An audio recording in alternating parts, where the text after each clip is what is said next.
शुरू करते हैं आज का टॉपिक। आज का टॉपिक है नेशनल हेल्थ प्रोग्राम्स। भारत सरकार समय समय पर बहुत सारी बीमारी, जब वो बीमारी एक महामारी का रूप लेने लगती है या वो बीमारी इस प्रकार से संक्रामक होने लग जाती है कि सरकार को एक प्लान के तहत उसको समाप्त करना पड़ता है, तो उन बीमारियों के खात्मे के लिए सरकार एक क्या करती है, प्रोग्राम को क्रियान्वित करती है, जिसको बहुत सारे स्वास्थ्य प्रोग्राम आप देखने पड़ेंगे। और देखिए यहां से जो क्वेश्चन बनता है बहुत सामान्य क्वेश्चन बनते हैं, बहुत ही आसान क्वेश्चन बनते हैं। सबसे पहला क्वेश्चन तो जैसे पूछा भी गया था, मलेरिया प्रोग्राम कब चलाया गया था, तो केवल सन, जैसे अभी हम शुरुआत कर रहे हैं, सबसे पहला क्षय रोग कार्यक्रम। तो क्षय रोग किसे कहते हैं, टीबी। ये जो कार्यक्रम होगा ये टीबी के उन्मूलन से संबंधित कार्यक्रम होगा और ये शुरू किया गया था 1962 में। तो बस एक क्वेश्चन तो आपका ये बन गया कि क्षय रोग कार्यक्रम कब लॉन्च किया गया था भारत सरकार के द्वारा। तो आंसर क्या हो गया इसका, 1962। अभी हम कवर करेंगे। एक दूसरा क्वेश्चन बन सकता है कि इस प्रोग्राम के तहत या राष्ट्रीय क्षय रोग कार्यक्रम के तहत 20 वर्ष से कम आयु वाले लोगों में टीबी के लिए क्या उपाय बताया गया था, या 20 वर्ष से अधिक वालों के लिए क्या उपाय बताया गया था। तो जैसे 20 वर्ष से कम वालों के लिए तो टीका बताया गया था, बीसीजी। लगता है बीसीजी की फुल फॉर्म पता है, बताएंगे। B for bacillus, C for Calmette, G for Guerin. ठीक है, ये विद्वान का नाम है जिन्होंने ये टीका बनाया था। तो टीबी का टीका है एंटी टीबी। या फिर डॉट्स, सुना होगा नाम डॉट्स का। डॉट्स क्या है, इसी टीबी को खत्म करने के लिए एक प्रोग्राम है, दवाइयों का समूह है। उसकी क्या फुल फॉर्म, मतलब समझे, या तो क्वेश्चन पूछेगा कि प्रोग्राम कब लॉन्च हुआ, या फिर उस प्रोग्राम में अगर 2 स्तर पे है, मतलब 2 बार शुरू किया गया, 3 बार शुरू किया गया, तो उसकी रिवाइज्ड डेट पूछ सकता है ना। जैसे इसमें भी हम देखेंगे रिवाइज्ड मलेरिया का, रिवाइज्ड ये कार्यक्रम। तो इस तरह से उसके अंदर से भी कुछ चीजें वो आपसे पूछ सकता है। जैसे अब डॉट्स कहीं और नहीं पढ़ना होगा, मैं यहीं पढ़ना होगा। बीसीजी कहीं और नहीं पढ़ना, हाँ बीसीजी तो वैक्सीनेशन में भी आएगा, वैक्सीनेशन में बीसीजी आएगा ना, बच्चों को लगाते हैं, लेकिन डॉट्स वहां नहीं आएगा, तो डॉट्स यहीं पढ़ना होगा। तो इस तरह से आपसे जो सवाल पूछ रहा है वो इससे रिलेटेड आप खुद समझ जाएंगे जब मैं 2-3 प्रोग्राम पढ़ाऊंगा कि क्या क्या इसमें से सवाल बन सकते हैं। ठीक है, तो शुरू करें। तो देखिए पहला है हमारा राष्ट्रीय क्षय रोग कार्यक्रम। अब देखिए इस राष्ट्रीय क्षय रोग कार्यक्रम से पहले 2 सवाल जो आपसे बन सकते हैं वो ये बन सकते हैं कि ये कब अनाउंस किया गया था। तो आप ध्यान रखें, राष्ट्रीय क्षय रोग कार्यक्रम, जिसे एनटीसीपी भी बोलते हैं, एनटीसीपी का मतलब हो गया नेशनल ट्यूबरक्लोसिस प्रोग्राम। ये प्रारंभ किया गया था 1962 में। कब प्रारंभ किया गया था ये, 1962 में। पहला क्वेश्चन तो आपका इस तरह से बन सकता है। दूसरा क्वेश्चन आपका क्या बन सकता है, दूसरा क्वेश्चन बन सकता है कि ये जो राष्ट्रीय क्षय रोग कार्यक्रम था इसको रिवाइज्ड कब किया गया, दूसरी बार शुरू कब किया गया। मतलब एक बार शुरू किया गया, फिर रोक दिया गया, फिर इसको रिवाइज्ड यानी संशोधित तरीके से, तो उसको नाम दे सकते हैं आप RNTCP। क्या बोल सकते हैं इसको आप, तो यहां पर लिख सकते हैं आप RNTCP। इसकी फुल फॉर्म हो गई रिवाइज्ड नेशनल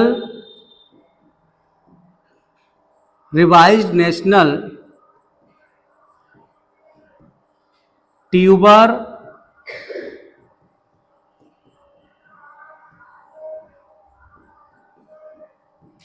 क्लोसिस प्रोग्राम कब शुरू किया गया।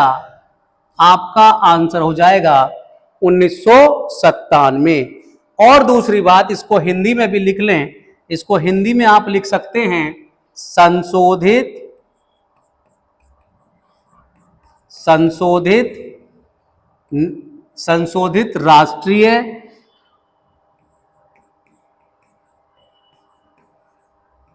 राष्ट्रीय क्षय रोग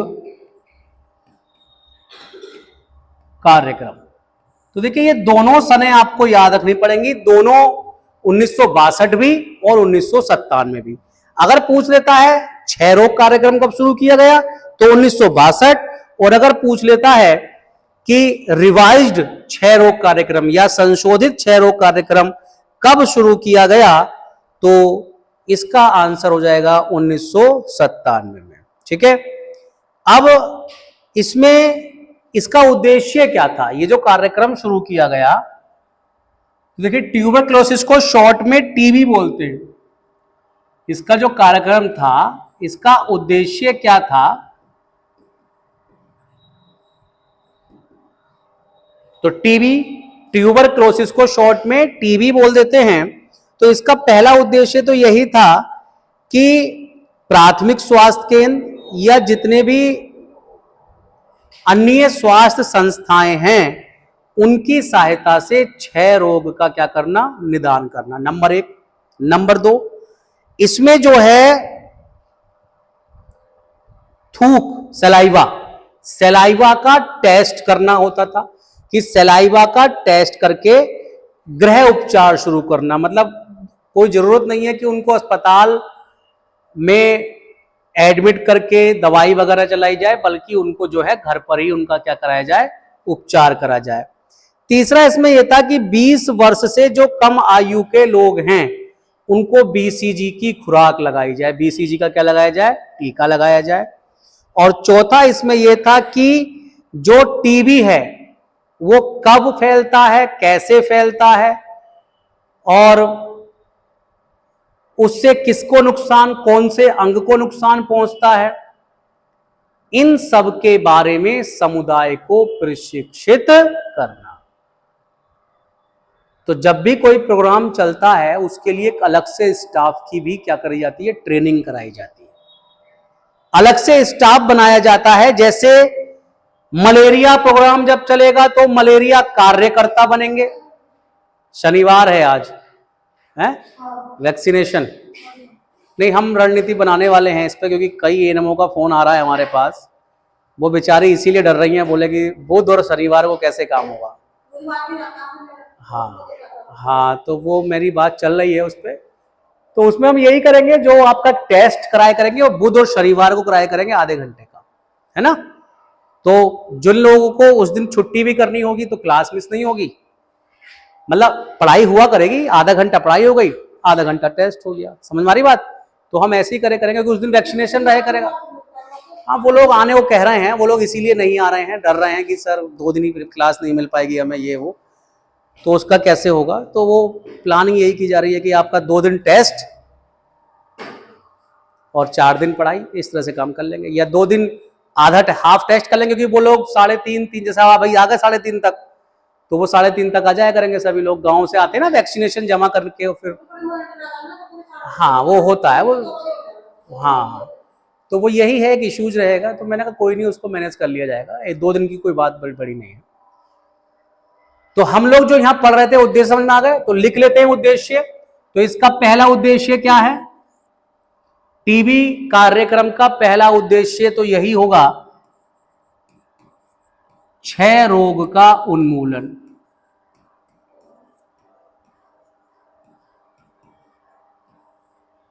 टीबी को जल्द से जल्द समाप्त करना।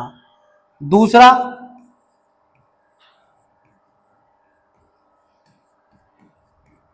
थूक की जांच कर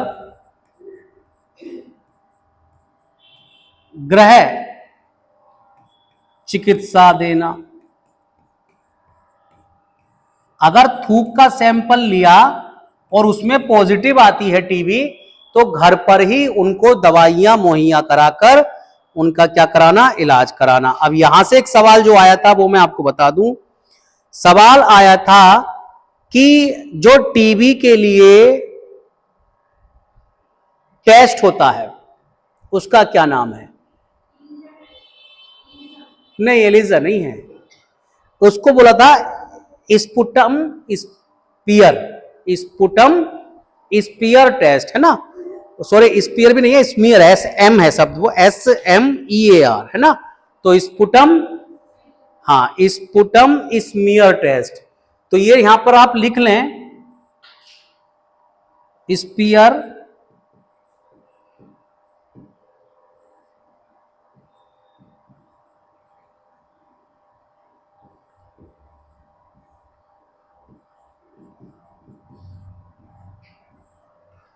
स्पीयर, उल्टा लिखा गया ना, हाँ उल्टा लिखा गया, चलिए समझ में तो आ ही जाएगा आपको। स्पुटम स्पीयर स्मीयर है ये, मैं इसको सही कर दे रहा हूं, स्पुटम स्मीयर है, स्पुटर स्मीयर टेस्ट। ये टेस्ट का नाम आप याद कर लीजिएगा, है ना, थोड़ा सा साइंटिफिक है, वैज्ञानिक नाम है, थोड़ा सा याद कर लीजिएगा, है ना इसको, कि जो ये थूक में सलाइवा में जो टेस्ट किया जाता है टीबी के लिए, वो टेस्ट क्या है, ये क्वेश्चन आ रखा है, तो ये आप ध्यान कर लेंगे।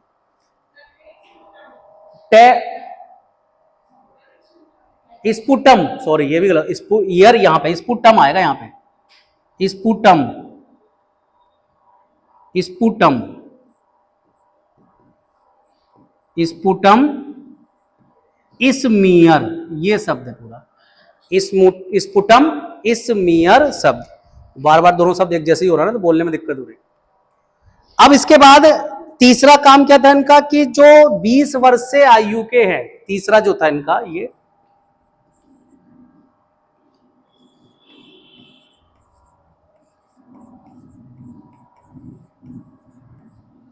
20 वर्ष से कम आयु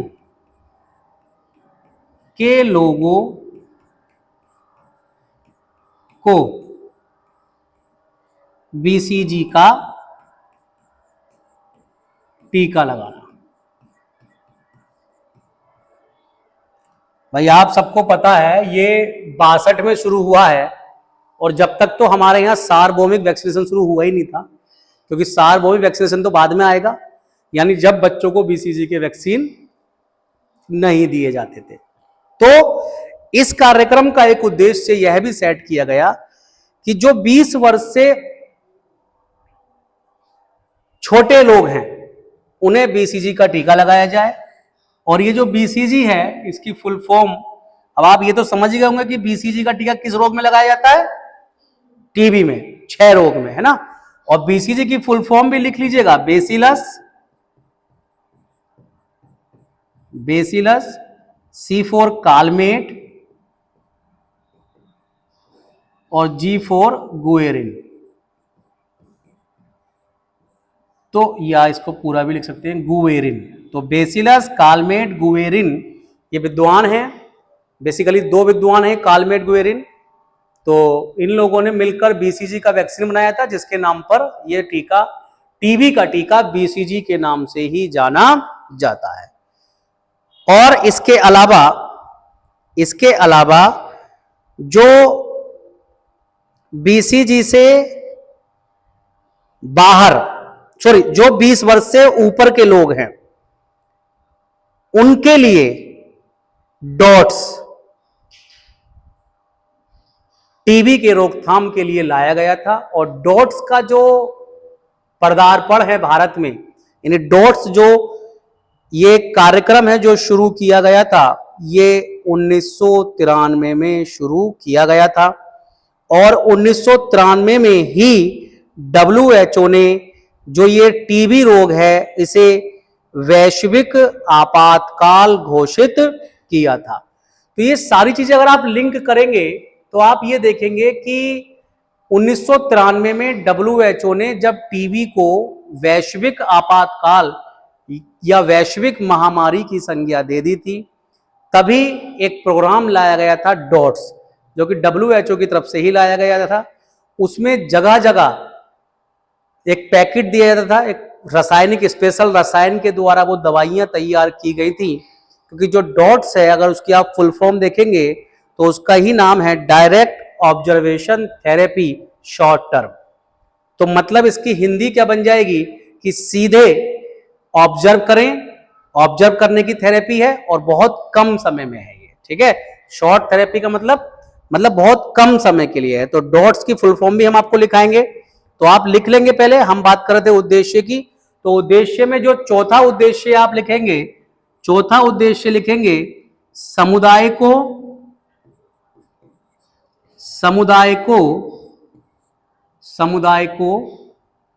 क्षय रोग के विषय में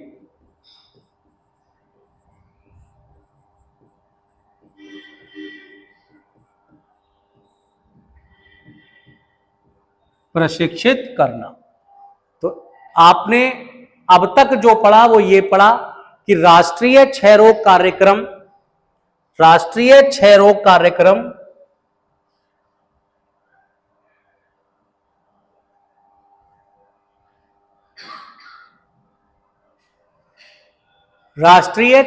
कार्यक्रम जिसे एनटीसीपी कहा जाता है, नेशनल ट्यूबरक्लोसिस प्रोग्राम, भारत में 1962 में शुरू किया गया था।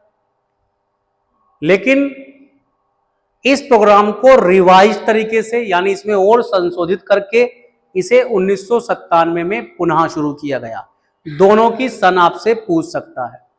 यह प्रोग्राम जब शुरू किया गया था तो इसका उद्देश्य यही था कि भारत से टीबी को समाप्त करना, थूक की जांच कर रोगी को घर पे ही चिकित्सा देना, और जो इसका टेस्ट है उस टेस्ट का नाम है स्पुटम स्मीयर टेस्ट। इसके अलावा तीसरा उद्देश्य इसमें रखा गया था कि जो 20 वर्ष से कम आयु के लोग हैं उन्हें बीसीजी का टीका लगाया जाए। बीसीजी की फुल फॉर्म होती है बैसिलस कॉलमेट गुएरिन। चौथा उद्देश्य यह था कि जो भी समुदाय के लोग हैं उनको इस रोग के विषय में क्या देना, जानकारी।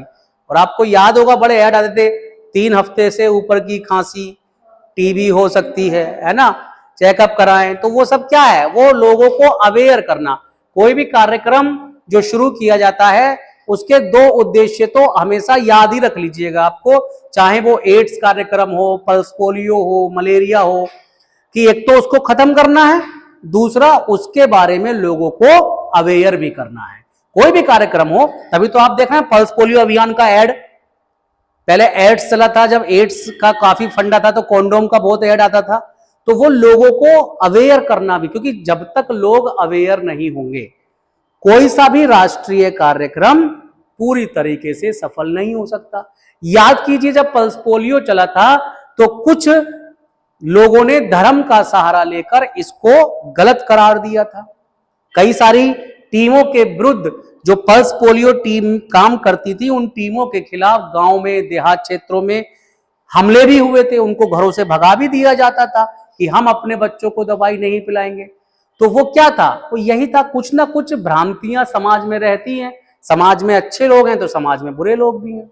तो उसके लिए सरकार ये कार्यक्रम चलाती है। तो कार्यक्रम कोई सा भी हो वो तभी सफल होता है जब एक तरफ तो आप उसको जड़ से खत्म करने के लिए दवाई वगैरह, औषधि वगैरह, इस चीज की व्यवस्था करें, सेकंड लोगों को उसके प्रति सजग भी करें, है ना।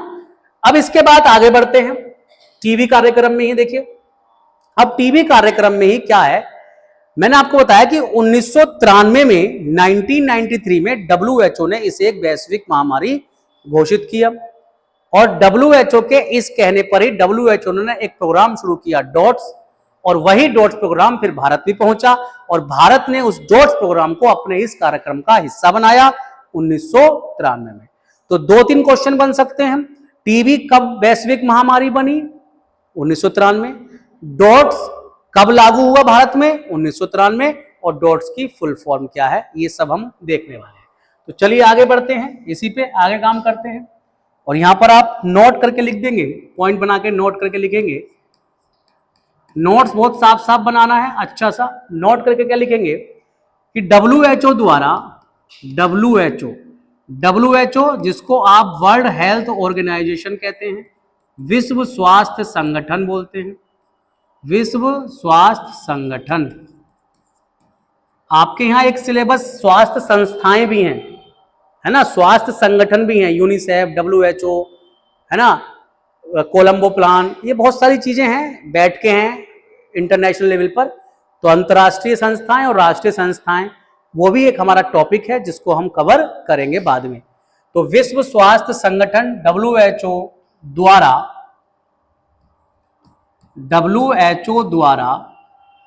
क्षय रोग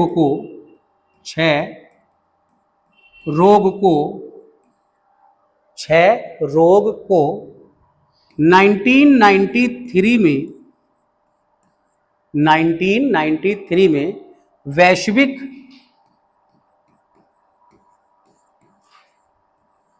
महामारी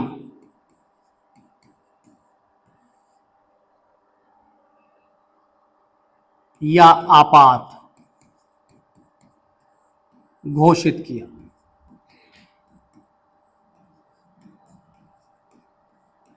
और इस कार्यक्रम के लिए और इसके उपचार के लिए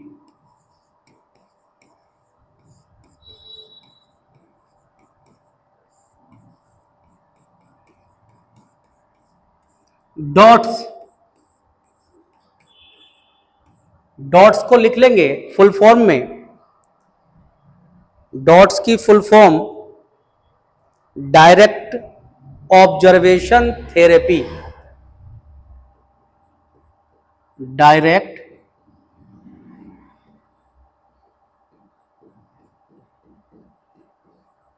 ऑब्जर्वेशन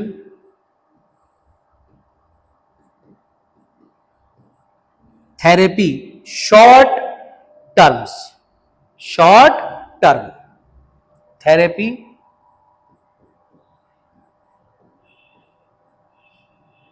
शॉर्ट टर्म।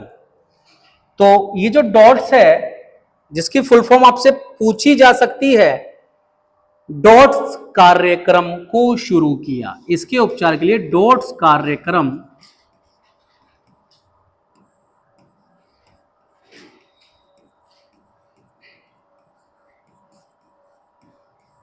को शुरू किया। दूसरा एक नोट लिख लेंगे, एक और नोट, भारत में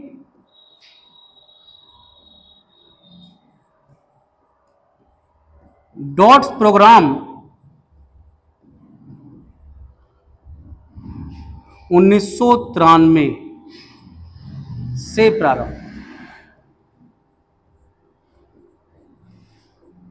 यानी जिस वर्ष WHO ने इसको रिलीज किया था या WHO ने इसको शुरू किया था, उसी वर्ष हमने भी, यानी भारत ने भी क्या कर लिया है इसको, हाँ, तो ये आप उतार लीजिएगा, ये एक टीबी प्रोग्राम था। आगे बढ़ते हैं।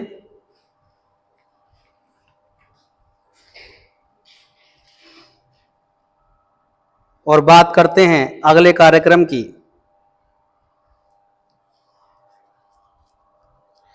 जिसका नाम है मलेरिया कार्यक्रम।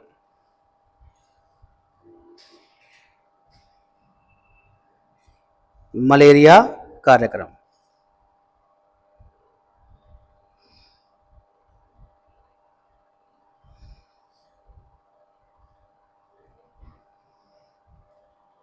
तो मलेरिया कार्यक्रम कब शुरू हुआ?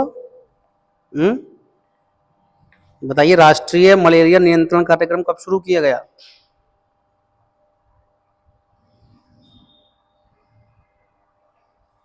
1953।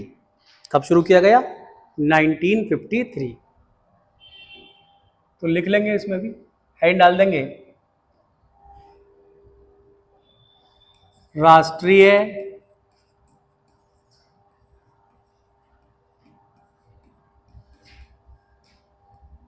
मलेरिया कार्यक्रम। सबसे पहला इसका प्रारंभ लिख लेंगे 1953। 1953 में मलेरिया कार्यक्रम शुरू किया गया। देखिए 1950 के आसपास भारत में जो है मलेरिया प्रमुख महामारी थी। मतलब ऐसा मान लीजिएगा कि अगर 1950 के आंकड़े उठाए जाएं तो लगभग 8 लाख लोगों को क्या था, मलेरिया था। इसीलिए सरकार ने इसके निपटारे के लिए क्या शुरू किया गया, ये कार्यक्रम शुरू किया गया। और इसमें भी क्वेश्चन बन सकता है कि मलेरिया कार्यक्रम तो 1953 में लागू किया गया, लेकिन इसको रिवाइज करके या इसको नए नाम के साथ राष्ट्रीय मलेरिया उन्मूलन कार्यक्रम, समझ में आ रहा है, राष्ट्रीय मलेरिया उन्मूलन कार्यक्रम 1958 में शुरू किया गया। तो यहां पे भी लिख लेंगे संशोधित मलेरिया कार्यक्रम, संशोधित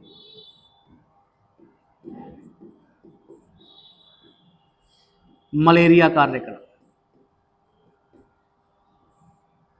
1958 और इसका नाम कर दिया गया था राष्ट्रीय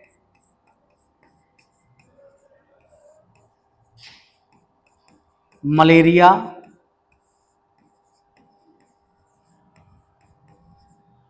उन्मूलन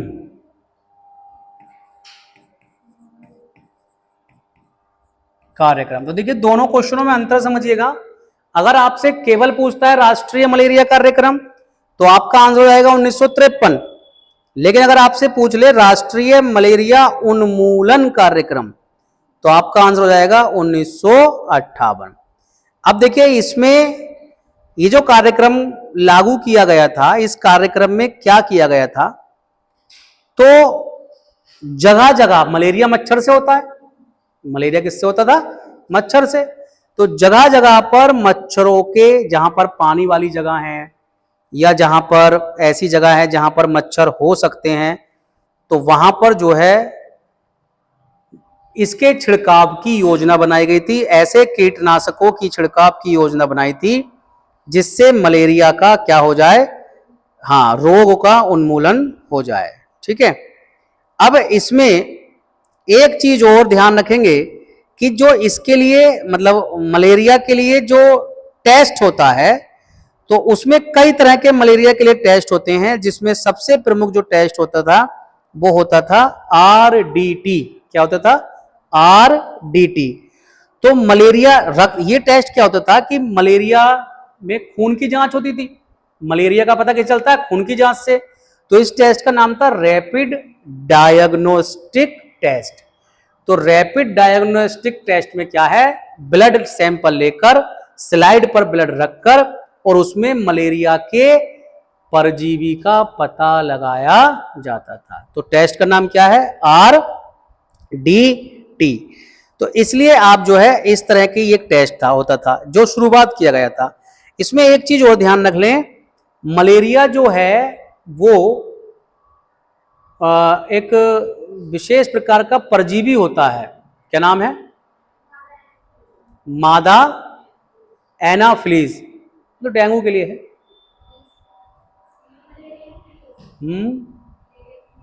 मलेरिया के लिए ही है। अच्छा, हाँ, मादा एनाफिलीज।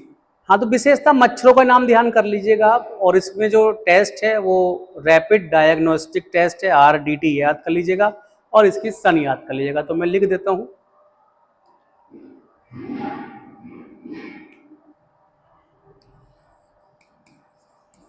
यह रोग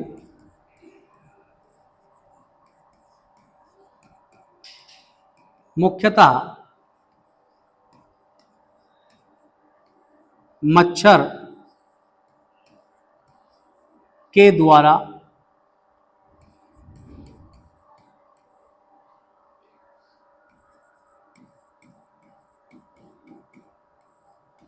फैलता था, इसलिए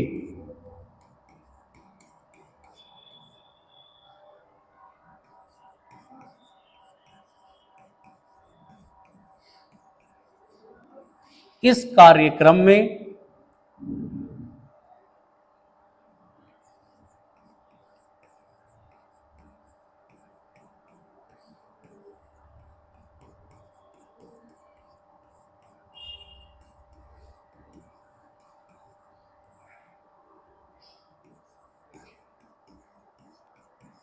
छिड़काव की रणनीति, कुछ विशेष प्रकार के केमिकल छिड़कने की रणनीति बनाई गई थी।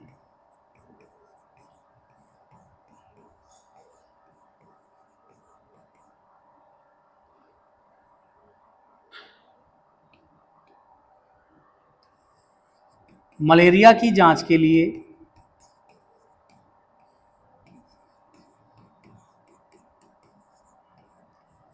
खून की जांच होती थी, इसमें ब्लड टेस्ट होता था, जिसे आरडीटी कहा जाता था। आरडीटी का मतलब हो गया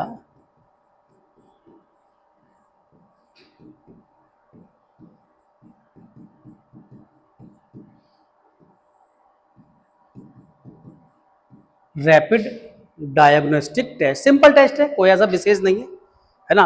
रैपिड मतलब जल्दी, तुरंत। तो इस तरह से ये आप ध्यान कर लीजिएगा।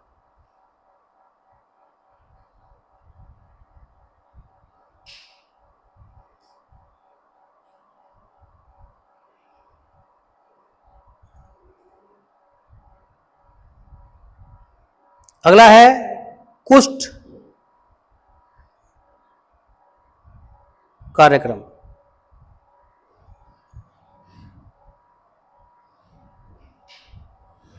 राष्ट्रीय कुष्ठ नियंत्रण कार्यक्रम।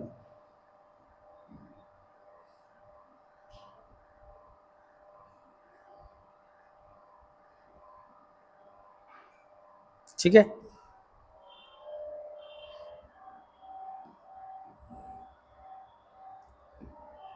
सन बहुत इंपॉर्टेंट है, सबकी इनकी सन याद करनी है आपको। राष्ट्रीय कुष्ठ रोग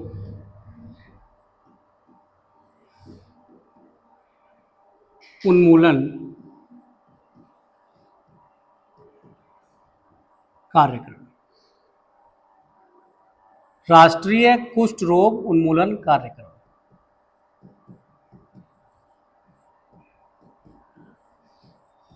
1954 या 1955, जो भी एक डेट दे दे, है ना, 54-55 में ये क्या हुआ था, शुरू हुआ था। बेसिकली 1955 ही मारिएगा, है ना।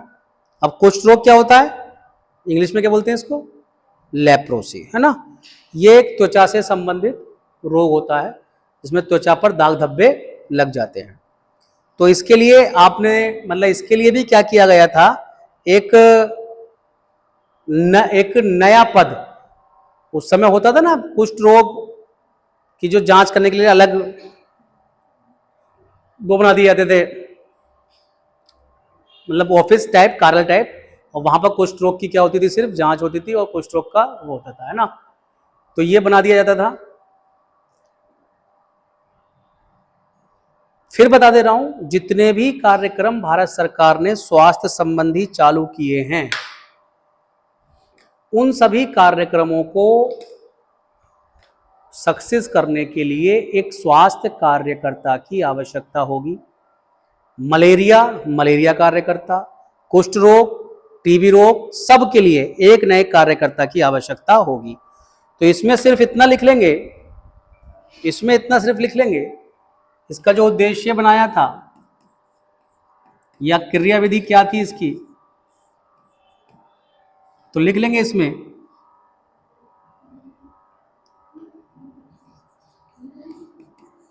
कुष्ठ रोग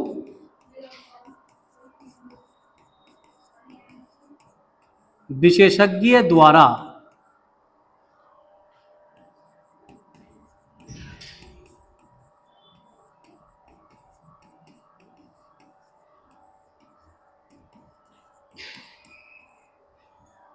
केंद्रों पर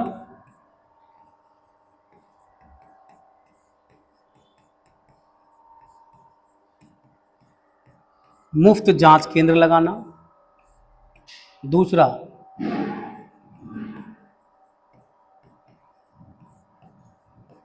समुदाय को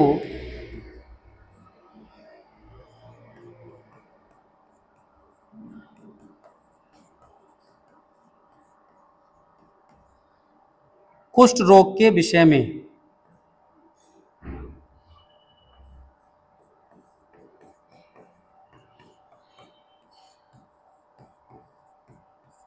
प्रशिक्षित करना, कुष्ठ रोग के विषय में प्रशिक्षित करना।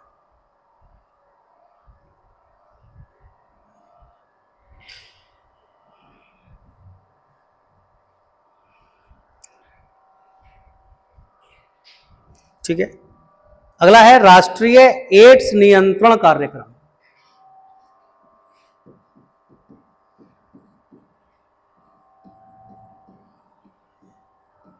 एड्स नियंत्रण कार्यक्रम, राष्ट्रीय एड्स नियंत्रण कार्यक्रम। इसकी शुरुआत कब हुई है? इसकी शुरुआत हुई है 1987। कब हुई है? 1987। अब मुझे ये बताइए कि एड्स की फुल फॉर्म कितने बच्चों को पता है? बताइए, एड्स की फुल फॉर्म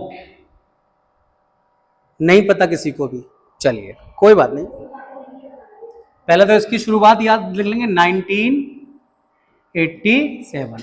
एक क्वेश्चन तो यही बन गया। हाँ, ये भी संक्रामक रोग है, तो इसकी फुल फॉर्म होती है acquired immune deficiency syndrome. Acquired immune deficiency syndrome. कोई बात नहीं, AIDS।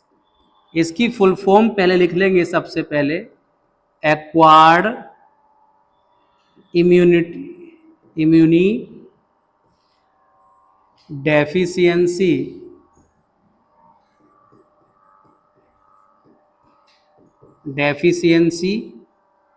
सिंड्रोम।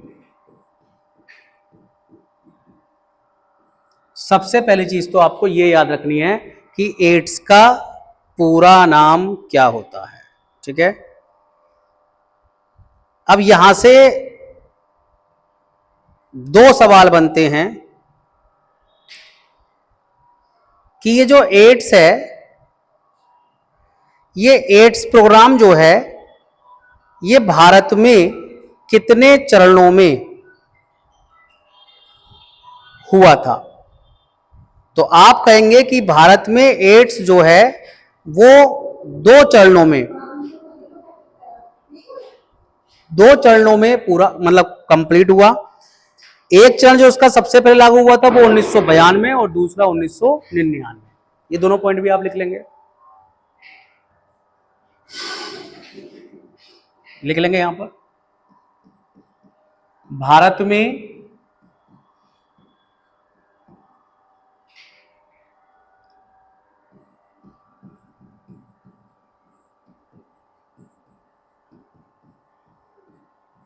एड्स नियंत्रण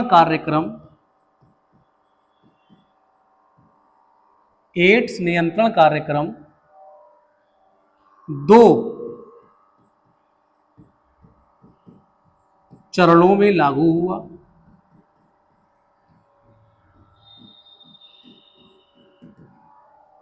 प्रथम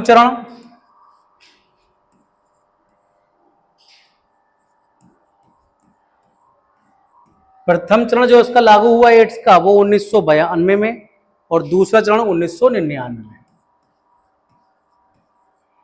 बहुत इंपॉर्टेंट हो सकता है ये सवाल, आपसे सीधा सीधा पूछ सकता है।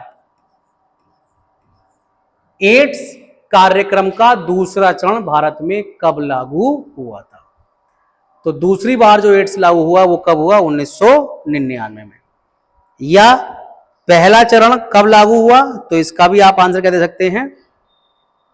1992। ठीक, तो ये आप ध्यान कर लीजिएगा। दूसरा, 1987 में ही क्यों इसको अटेंशन किया गया, लागू किया गया? तो भारत में जो पहला एड्स रोगी मिले थे वो तमिलनाडु में 1986 में मिले थे। ठीक है, भारत में लिख सकते हैं इसको नोट करके, यहां पर एक पॉइंट और, भारत में पहले एड्स रोगी 1986 और कहाँ मिले थे ये? तमिलनाडु में मिले थे। इसीलिए जो है 1987 में इस कार्यक्रम को क्या किया गया था? शुरू कर दिया गया था। ठीक है। 1992 में प्रथम चरण से मतलब क्या है? विश्व बैंक ने हमें सपोर्ट करना शुरू कर दिया था। विश्व बैंक ने हमें सपोर्ट करना शुरू कर दिया था।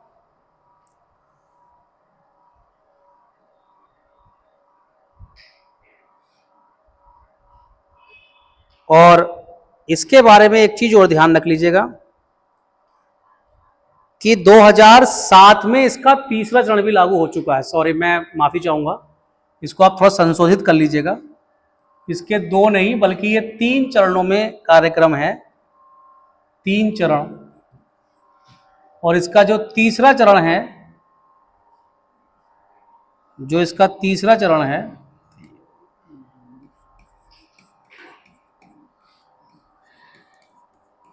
वो 2007 है। तो 3 चरणों में ये प्रोग्राम भारत में चालू हुआ है, इसको आप ध्यान कर लीजिएगा।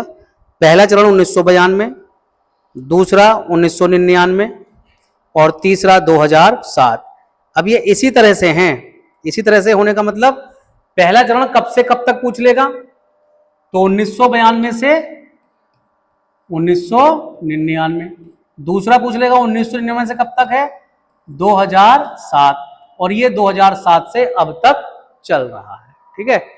तो अब ऑलमोस्ट हमने लगभग इसको भी कंप्लीट कर लिया गया है। किस वायरस से होता है ये? HIV। ये एक वायरस, ये एक विषाणु जनित रोग है और इसके विषाणु को क्या नाम दिया गया है? HIV, है ना। तो ये पॉइंट भी लिख लेंगे आप। एड्स जो है, एड्स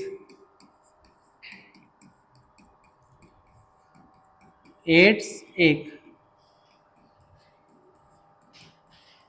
विषाणु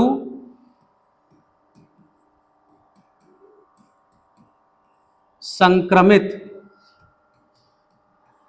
रोग है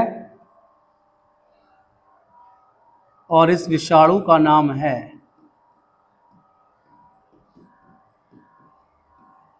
HIV वायरस। तो HIV वायरस से कौन सा रोग होता है? एड्स। देखिए इसके फुल फॉर्म में ही आ रहा था, है ना। ये इम्यून डिफिशियंसी रोग है। इम्यून किसे कहते हैं? इसके नाम में क्या आ रहा था? इसके नाम में हमने पढ़ा, इसके नाम में आ रहा था इम्यूनी डिफिशियंसी। यानी डिफिशियंसी का मतलब होता कम करना, इम्यून का मतलब होता प्रतिरोधक क्षमता, इम्यून सिस्टम। ये जब जब शब्द आपके सामने आए, इम्यून सिस्टम, तो इसका मतलब आप यही लगाइएगा कि आपके अंदर जो रोगों से लड़ने की शक्ति है उसको ये क्या कर देता है? रोग कम कर देता है। अर्थात आप फिर अन्य रोगों से क्या हो जाते हैं? ग्रसित हो जाते हैं। एक का इलाज करें कि दूसरे का इलाज करें कि तीसरे का इलाज करें, यही सारी समस्याएं चलती रहती हैं। बात समझ में आई है? तो अगला रोग, एक लास्ट रोग कर लेते हैं आज, फिर आपसे कुछ सुन भी लेंगे इसी बहाने। राष्ट्रीय फाइलेरिया नियंत्रण कार्यक्रम। राष्ट्रीय फाइलेरिया नियंत्रण कार्यक्रम। राष्ट्रीय फाइलेरिया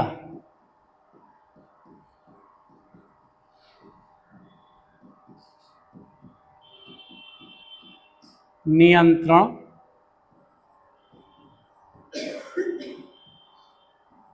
कार्यक्रम।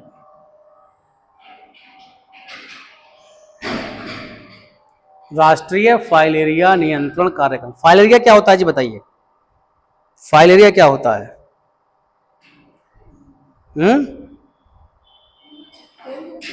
डेंगू?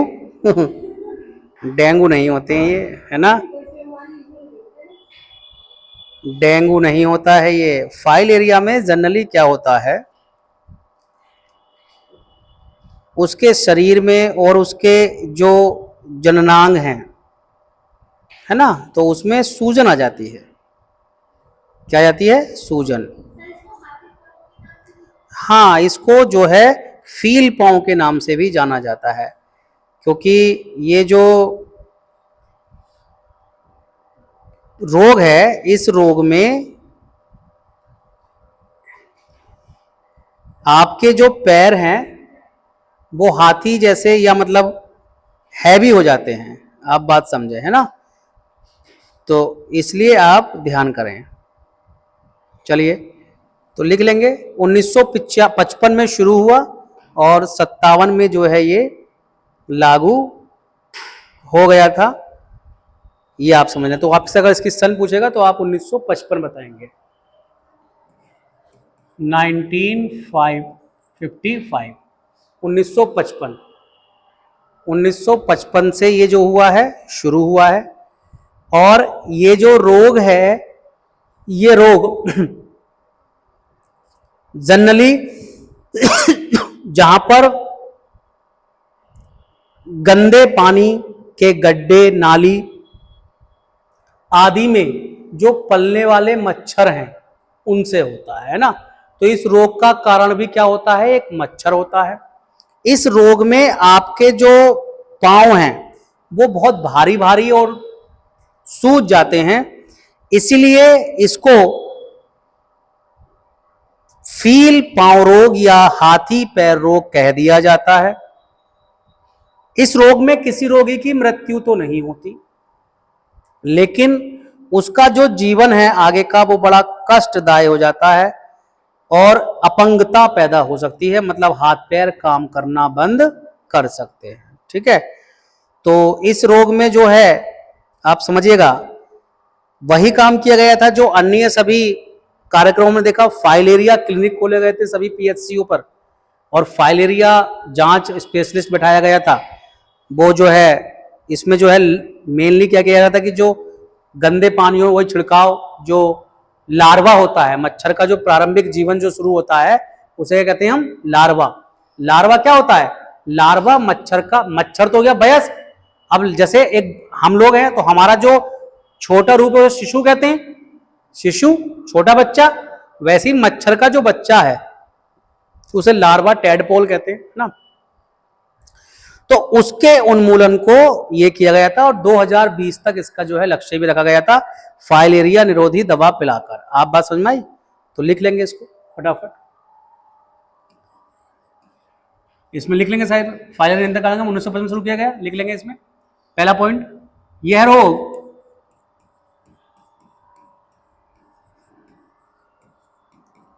प्रदूषित जलों में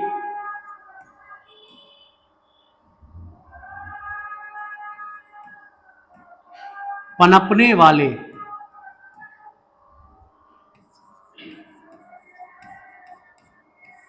मच्छरों से होता है। दूसरा पॉइंट,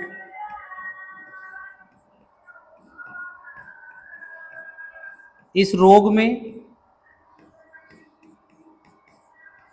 रोगी के पैर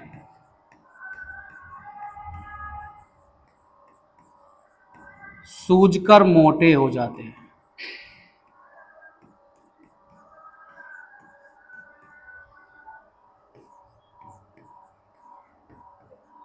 इसलिए इसे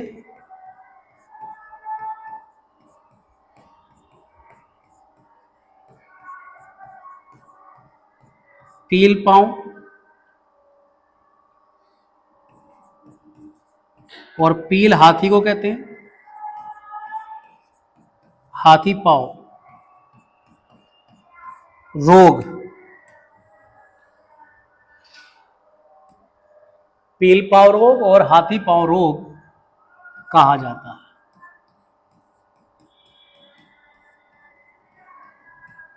कहा जाता है इस रोग में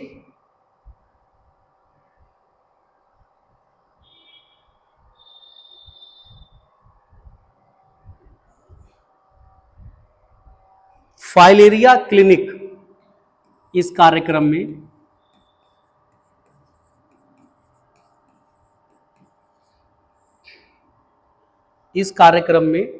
फाइलेरिया क्लिनिक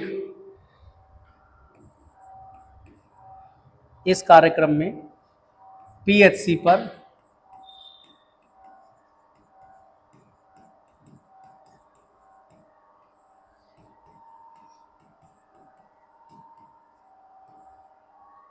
की स्थापना की गई थी।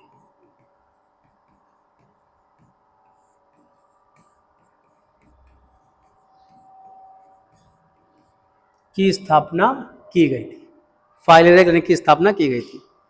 और इसका जो टारगेट रखा गया था वो 2020 तक रखा गया था। ठीक है,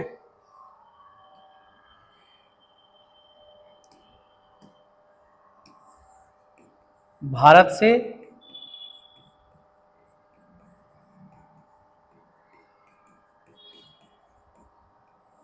फाइलेरिया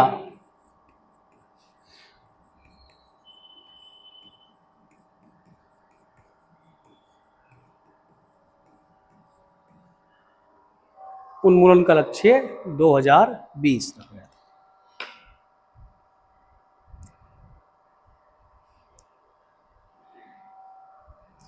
तो ये कुछ प्रमुख प्रमुख कार्यक्रम मैंने पढ़ा दिए हैं। अब मैं आपको, कार्यक्रम तो बहुत सारे हैं इसमें, अब मैं आपको सीधा क्या बताऊंगा उनके बारे में, उनकी सन और उनके बारे में कोई एक आधा पॉइंट इंपोर्टेंट है तो, है ना, क्योंकि ज्यादा पढ़ना भी हानिकारक होता है। क्वेश्चन मेन नहीं छूटना चाहिए। मेन क्वेश्चन जो आएगा मैं बता दे रहा हूं, मेन क्वेश्चन वहीं से आएगा कि फाइलेरिया प्रोग्राम कब स्टार्ट हुआ था, है ना, एड्स प्रोग्राम कब स्टार्ट हुआ था। दो तरीके से सवाल आ सकता है, या तो 4 कूट मिलाने को दे देगा, एक तरफ प्रोग्राम से एक तरफ सने और कूट मिलवाएगा आपसे, या फिर आपसे सीधा सीधा वन लाइनर भी ये पूछ सकता है। ठीक है, तो इसके आगे के जो हम काम करेंगे वो कल करेंगे।